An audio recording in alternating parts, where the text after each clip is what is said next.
വനിതാ ബിൽ ഉൾപ്പെടെ 3 പ്രധാനപ്പെട്ട ബില്ലുകൾ നിയമമാക്കാനുള്ള ശ്രമത്തിലാണ് കേന്ദ്ര സർക്കാർ നാളെ ആരംഭിക്കുന്ന പാർലമെന്റ് സമ്മേളനത്തിലെത്തുന്നത്. പക്ഷേ ഈ മണ്ഡല പുനർനിർണയവുമായി ബന്ധപ്പെട്ട് വലിയ വിവാദങ്ങൾ കൂടി ഇപ്പോൾ ഉടലെടുത്തിരിക്കുകയാണ്. നേരത്തെ തന്നെ വനിതാ ബില്ലിനെയല്ല തങ്ങൾ എതിർക്കുന്നത് എന്നും എന്നാൽ ഈ തിടുക്കപ്പെട്ടുള്ള നടപടികളെയാണ് തങ്ങൾ എതിർക്കുന്നത് എന്നും കോൺഗ്രസ് വ്യക്തമാക്കിയതുമാണ്.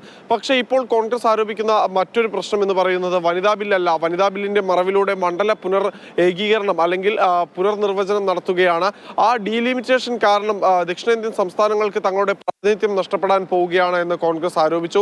ജയറാം രമേശ് ഒരു പടി കൂടി കടന്ന പ്രധാനമന്ത്രി നരേന്ദ്രമോദിയെ തന്നെ വിമർശിച്ചു. മുൻപ് നൽകിയ വാക്കുകളിലെല്ലാം അതിന് നേരെ വിപരീതമായ പ്രവൃത്തിയാണ് പ്രധാനമന്ത്രിയുടെ ഭാഗത്തു നിന്നുണ്ടാകുന്നത്. അത് ആവർത്തിച്ച് നുണ പറയുന്നത് ശീലമാക്കുകയാണ് പ്രധാനമന്ത്രി തുടങ്ങി നീളുന്നു ഇന്ന് ജയറാം രമേശ് എക്സിൽ കുറിച്ച തന്റെ വിമർശനങ്ങൾ. എന്നാൽ അത്തരം ഒരു ആശങ്കകളുടെയും ആവശ്യമില്ല എന്നാണ് മന്ത്രി കിരൺ റിജിജു പറയുന്നത്. മണ്ഡല പുനർനിർണയത്തിൽ ദക്ഷിണേന്ത്യൻ സംസ്ഥാനങ്ങൾക്ക് അർഹതപ്പെട്ട പ്രാതിനിധ്യം നഷ്ടപ്പെടില്ല, വനിതാ ബില്ലിനെ രാഷ്ട്രീയവൽക്കരിക്കരുത് എന്നും മന്ത്രി കിരൺ റിജിജു പറഞ്ഞു.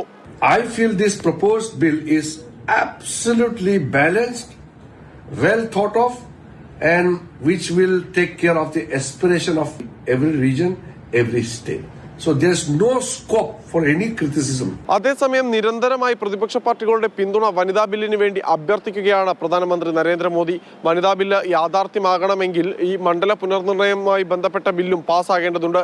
പക്ഷേ ഈ ഭരണഘടനാ ഭേദഗതി ആവശ്യമായി വരുന്ന ഈ ബില്ലിൽ പ്രതിപക്ഷ പാർട്ടികൾ സ്വീകരിക്കുന്ന നിലപാടായിരിക്കും ഏറെ സുപ്രധാനമാവുക. എന്തായാലും ഈ ബില്ലിൽ ഒരു അന്തിമ തീരുമാനം എടുക്കുന്നതിന് വേണ്ടി ഇന്ത്യ മുന്നണി നേതാക്കളുടെ യോഗം ഇന്ന് നടക്കാൻ പോവുകയാണ്. വൈകിട്ട് 3 മണിക്ക് മല്ലികാർജുൻ ഖാർഗെയുടെ വസതിയിൽ വെച്ചാണ് യോഗം നടക്കുക. ഈ യോഗത്തിലായിരിക്കും ഈ ബില്ല് സഭയിലെത്തുമ്പോൾ ലോക്സഭയിൽ എന്ത് നിലപാട് സ്വീകരിക്കണം എന്നത് സംബന്ധിച്ച് ഇന്ത്യ മുന്നണി ഒറ്റക്കെട്ടായി ഒരു തീരുമാനം പ്രഖ്യാപിക്കുക.